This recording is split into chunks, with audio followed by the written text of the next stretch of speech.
کیا اچھا موسم ہے، یہ آپ کی اپنی تعریف. لیکن اللہ فرماتے ہیں وہ صافات، پرندے کھولے ہوئے اپنی بولیاں بولتے ہوئے جا رہے ہیں. تم کیا سمجھتے ہو اپنی بولیاں بول رہے ہیں، چہچہا رہے ہیں؟ نہیں، یہ اللہ کی تسبیح میں مشغول ہے.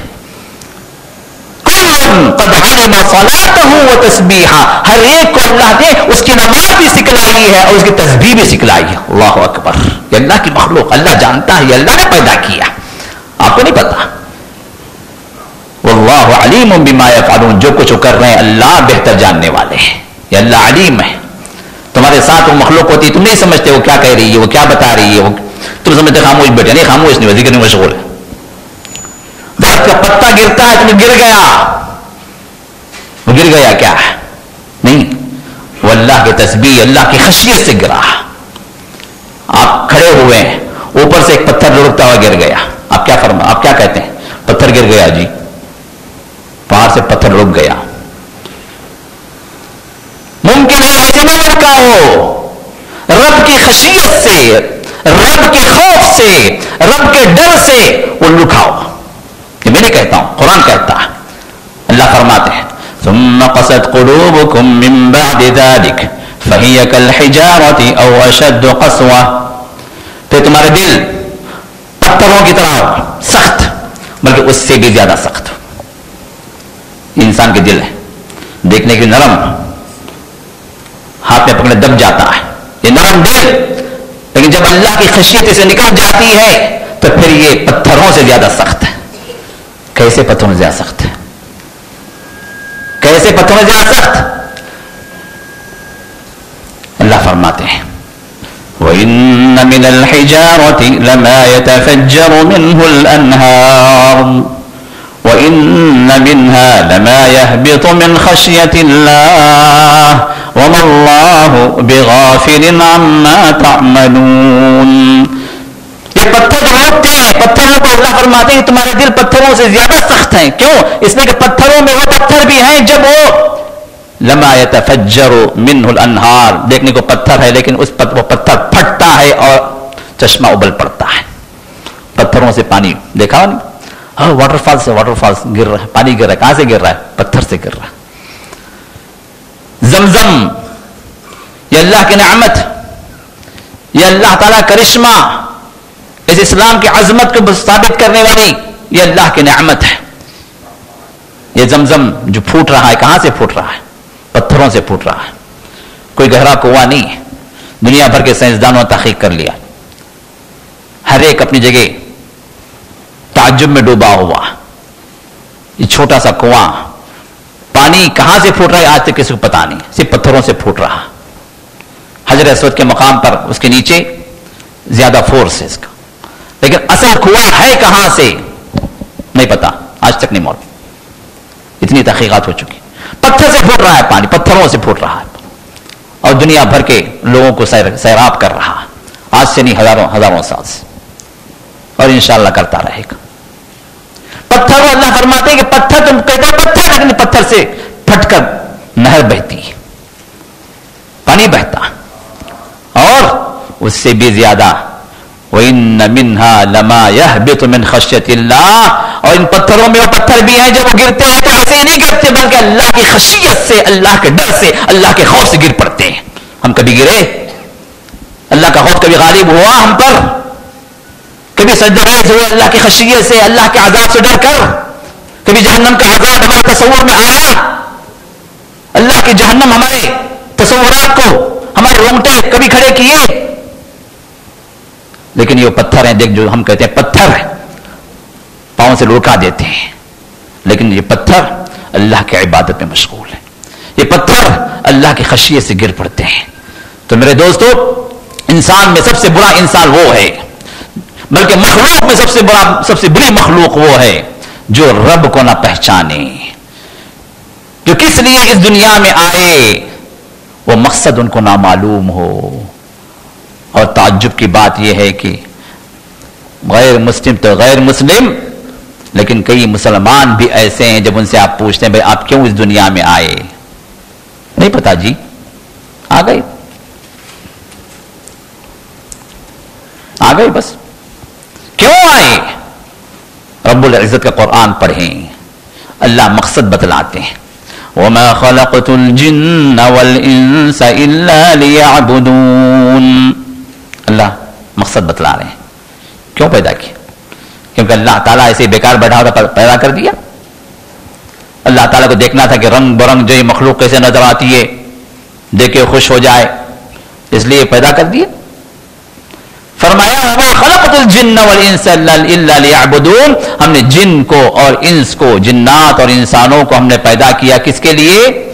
تاکہ وہ میری عبادت کرے, میری عبادت کرے. عبادت اور عبادت میں فرق. اللہ نے دوسری مخلوقات کو تو عبادت کے لیے پیدا کیا. کوئی مخلوق ایسی نہیں جو اللہ کی عبادت نہ کر رہی ہو, سب عبادت میں مشغول ہے.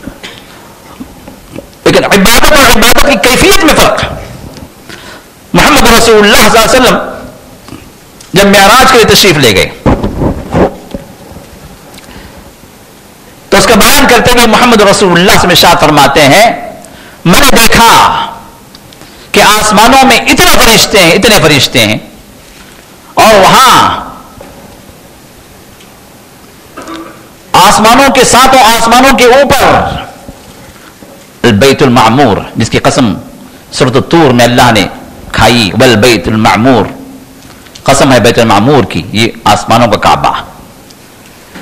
فرمایا کہ وہاں پر فرشتوں کا گروپ اس بیت المعمور میں داخل ہو کر سجدہ کرنے کے لیے انتظار کر,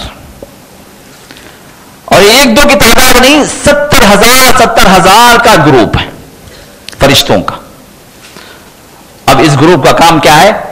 سجدہ کرنا, اللہ رب العزت کو اس وہاں کے کعبے میں پہنچ کر سجدہ کرنا, یہی ان کی عبادت ہے. اور ان کی تعداد کتنی ہے؟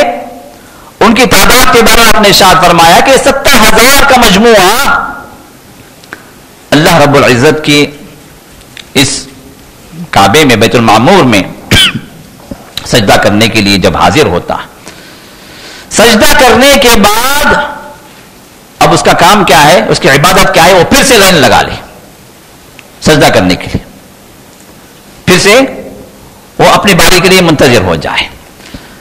رسول اللہ صلی اللہ علیہ وسلم نے ارشاد فرمایا کہ یہ سجدہ کرنے والوں کی جو تعداد ہے, جو فرشتوں کے جو گروپس ہیں 70,000 کے, وہ اتنے تعداد میں ہیں کہ جب ایک مرتبہ فرشتوں کا یہ گروپ 70,000 کا اللہ رب العزت کو سجدہ کرنے کے بعد جب وہاں سے نکل جاتا ہے اور اپنی باری کے انتظار میں پھر جو ہے وہ کھڑے ہو جاتے ہیں, تو یہ کھڑے رہیں گے قیامت تک, ان کی پھر سے باری نہیں آئے گی.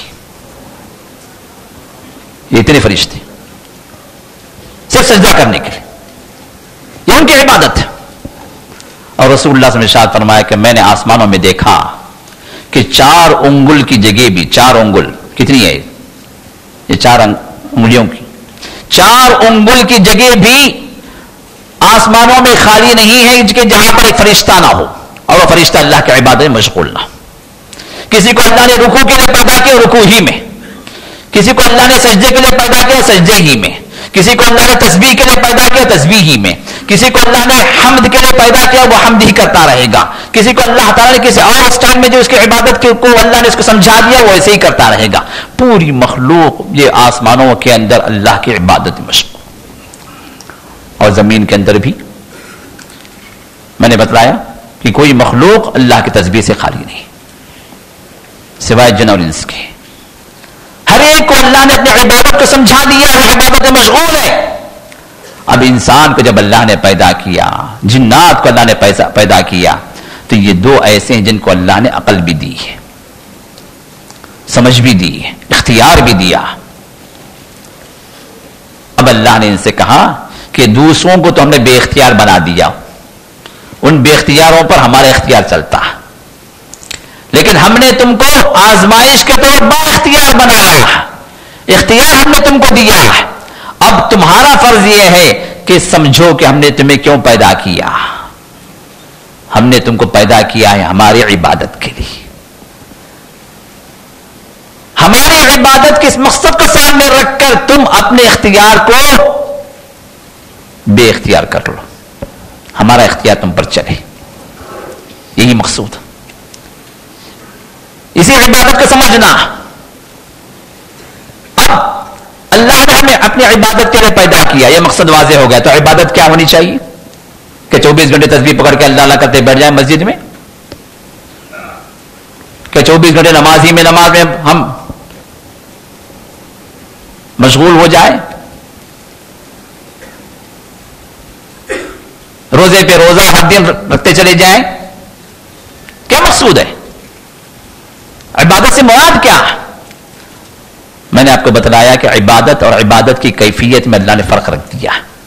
فرشتوں کی عبادت الگ ہے, مخلوق کی عبادت الگ ہے, اور اس کی دوسری جو مخلوق ہے پتھروں کی عبادت الگ ہے, درخت کی عبادت الگ ہے, پرندوں کی عبادت الگ ہے. ہر ایک کو اللہ نے اس کی عبادت کو, اس کی نماز, اس کی عبادت, اس کی تسبیح کیسے اللہ نے سمجھا دیا.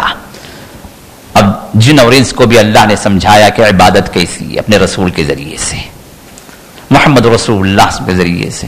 اس سے پہلے کے جو دیگر جو انبیاء آئے ہیں, پچھلی جو امتیں جو گزری ہیں, ان کو ان کے انبیاء کے ذریعے سے اللہ نے سمجھا دیا کہ عبادتیں کیسی ہوں, کیسے اللہ کی اطاعت ہو, کیسے اللہ کی عبادت ہو.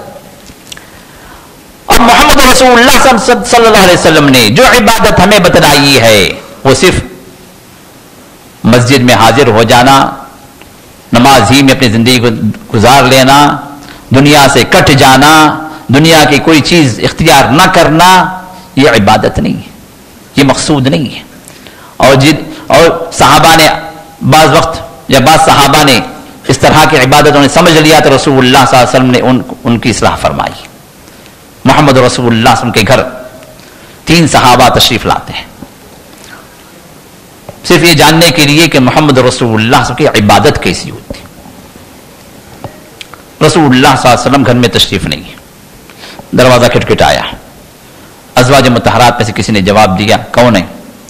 کہا کہ ہم اللہ کے رسول کے صحابہ ہیں, ہم صرف یہ جاننے کے لیے آئے ہیں کہ محمد رسول اللہ صلی اللہ علیہ وسلم اپنے گھر کے اندر اللہ کی کیسی عبادت کرتے تھے. باہر جو عبادت ہوتی تھی وہ تو ہمیں جانتے ہیں, لیکن گھر کے اندر آپ کیسے رہتے تھے, کیا عبادت آپ کرتے تھے, اس کو جاننے کے لیے ہم آئے. تو امہات المومنین میں سے جو وہاں پر تھی, انہوں نے رسول اللہ کی عبادت گھر کے اندر کیسے ہوتی تھی, رات کی آپ تہجد کی نماز آپ کیسے پڑھتے تھے, آپ کی عبادت کی کیفیت کیسی ہوتی تھی, اس کو مختصر بیان کیا. تو ان لوگوں نے جب سنا تو آپس میں کہا کہ یار یہ تو اللہ کے رسول ہیں, اور رسول ہو کر وہ اتنی عبادت کر رہے ہیں, تو ہم تو عام بندے ہیں, ہم عام امتی ہیں, تو ہماری عبادت کیسی ہونی چاہیے, رسول اللہ سے بڑھ کر ہونی چاہیے. تو آپس میں یہ لوگ مشورے کیے, اور اس کے بعد ایک نے کہا کہ یار یہ بیوی بچے یہی جو ہے ہماری عبادتوں خراب کرتے ہیں, تو لہذا میں کبھی شادی نہیں کروں گا. ایک نے کہا کہ میں کبھی شادی نہیں کروں گا. دوسرے نے کہا کہ یہ کھانا پینا یہ جو سب سے زیادہ مصیبت والا مرحلہ ہے جو ہمیں اللہ سے دور کر دیتا ہے, اس کے چکر میں پڑے رہتے ہیں, لہذا میں ہمیشہ روزے دار ہوں. ایک نے کہا کہ میں ہمیشہ روزے دار ہوں. تیسرے نے کہا کہ رسول اللہ صلی اللہ علیہ وسلم رات کھڑے رہتے ہیں, آپ کے پیروں میں برم آ جاتا ہے, تو پھر اس سے زیادہ ہماری عبادت ہونی چاہیے, تو لہذا آج کے بعد سے میں کبھی سوؤں گا نہیں, رات بھر میں عبادت کروں گا, رات بھر تہجد گزار. یہ ان تینوں نے آپس میں مشورہ کیا, یہ آپس میں بول لی وہیں پر کھڑے کھڑے. ازواج مطہرات میں سے جو وہاں پر تھیں انہوں نے سن لیا اس بات کو, کہا کچھ نہیں. رسول اللہ صلی اللہ علیہ وسلم جیسے گھر میں داخل ہوئے تو انہوں نے کہا کہ یا رسول اللہ صلی اللہ علیہ وسلم اس طرح آپ کے کچھ اصحاب آئے تھے اور انہوں نے ہم سے اس طرح پوچھا, تو ہم نے جواب دیا, اور پھر اس کے بعد انہوں نے آپس میں اس طرح کا مشورہ کیا اور یہاں سے چلے گئے. روایت میں بات آتی ہے کہ محمد رسول اللہ صلی اللہ علیہ وسلم نے جیسے ہی سنا کہ اس طرح ان لوگوں نے باتیں کی ہیں, گھر میں جس طرح آپ داخل ہوئے اسی طرح الٹے قدم میں واپس ہو گئے, گھر سے باہر نکلے. کہاں گئے؟ سیدھے مسجد میں, اور بلال سے کہا کہ لوگوں جمع کرو. اور اس وقت جو ہے کسی بھی امپورٹنٹ کوئی نیوز دینا تھا تو ایک طریقہ ہوتا تھا کہ صلاۃ جامعہ, جمع ہونے کے لیے ایک ندا تھی. بلال نے ندا دی, سب جمع ہو گئے. دیکھیے یہ کتنی اہم بات تھی کہ محمد رسول اللہ صلی اللہ علیہ وسلم نے کس سرعت کے ساتھ اس کی اصلاح فرمائی, اس کانسیپٹ کی, جو عبادت کا ایک کانسیپٹ انہوں نے جو اختیار کیا کہ ترک دنیا کو لات مارو, دنیا کو چھوڑ دو, دنیا سے ہٹ کر اپنا عبادت میں گزار لو. ہمیں بیوی بچے نہیں چاہیے, ہمیں دنیا کے کاروبار نہیں چاہیے, ہمیں جو ہے دنیا کے مشاغل نہیں چاہیے, کھانے پینے کے مسائل, یہ کاروبار کے مسائل, یہ بیوی بچوں کے مسائل, یہ سب خراب کرنے والی چیزیں. یہ کانسیپٹ یہ نان اسلامی کانسیپٹ ہے, یہ غیر اسلامی. محمد رسول اللہ صلی اللہ علیہ وسلم جیسے اندر داخل ہو ویسے باہر ہو. لوگوں کو جمع کیا, ممبر پر تشریف لائے اور کہا کہ لوگوں کیا بات ہے, اس طرح کی باتیں سننے میں آ رہی ہیں. رسول اللہ صلی اللہ علیہ وسلم جب بھی اصلاح فرماتے, لوگوں کی کسی بات پر تنبیہ کرنا ہوتا تو آپ یہ نہیں فرماتے کہ فلاں نے ایسا کہا, فلاں نے ایسا کہا. دیکھیے یہ دعوت اور اصلاح کا طریقہ, دعوت اصلاح کا طریقہ محمد رسول اللہ صلی اللہ علیہ وسلم نے شخصی اٹیک کرنے کے لیے نہیں کہا. ایک شخصی اٹیک انسان کو بگاڑ دیتا, انسان کو انا پر لے آتا. شیطان پیچھے سے انگلی کرتا, ہاں دیکھ تیرے خلاف یہ بول, تو بھی بول. ارے وہ بولے تو مان لینا, کیا نہیں مانتے. شخصی اٹیک نہیں ہونا چاہیے. محمد رسول اللہ صلی اللہ علیہ وسلم کہ اصلاح کا طریقہ یہ ہوتا تھا کہ آپ ممبر پر آتے اور کسی کو یہ نہیں کہ تم نے ایسا کہا, تم نے ایسا کہا, جبکہ آپ کو معلوم بھی ہوتا کبھی کہ بھائی فلاں نے کہا ہے. اس کے باوجود بھی آپ یہ نہیں فرماتے کہ اس نے اس طرح کہا, سوائے کہ کوئی ایسا موقع ہو جہاں پر اس شخص کی اصلاح بھی مقصود ہو اور لوگوں کو بتانا بھی ہو کہ اس نے اس طرح کیا. لیکن عمومی طور پر جو آپ کا طریقہ تھا وہ یہ کہ آپ فرماتے ما بال اقوام, کیا بات ہے کہ لوگ اس طرح کر رہے ہیں, کیا بات ہے کہ لوگ اس طرح کہہ رہے ہیں, کیا بات ہے کہ اس طرح کی بات سننے میں آ رہی ہے. اس طرح کے الفاظ. اب رسول اللہ صلی اللہ علیہ وسلم تشریف لائے ممبر پر اور کہا کہ کیا بات ہے کہ میں لوگوں کے بارے میں سن رہا ہوں کہ لوگ اس طرح کہہ رہے ہیں. کوئی کہہ رہا ہے کہ جو میں رات بھر کھڑا رہوں گا, کوئی کہہ رہا ہے کہ میں ہمیشہ روزے دار رہوں گا, کوئی کہہ رہا ہے کہ میں بیوی شادی بیاہی نہیں کروں گا. آپ نے فرمایا کہ دیکھو واللہ انی لأعلمکم باللہ, اللہ کی قسم میں تم میں سے سب سے زیادہ اللہ کے بارے میں جانتا ہوں. اللہ کے رسول اللہ سے قریب. انی لاتقاکم, تم میں سے سب سے زیادہ تقوی والا ہوں. لاخشاکم باللہ, اللہ کے بارے میں سب سے زیادہ ڈرنے والا ہوں. اللہ کی معرفت سب سے زیادہ مجھے, اللہ کا ڈر سب سے زیادہ مجھے ہے, اللہ کے بارے میں سب سے زیادہ تقوی میں نے اختیار کر رکھا ہے. لیکن اس کے باوجود انی لاصوم وافطر, میں روزہ بھی رکھتا ہوں, روزہ چھوڑتا بھی ہوں, کھاتا پیتا بھی ہوں.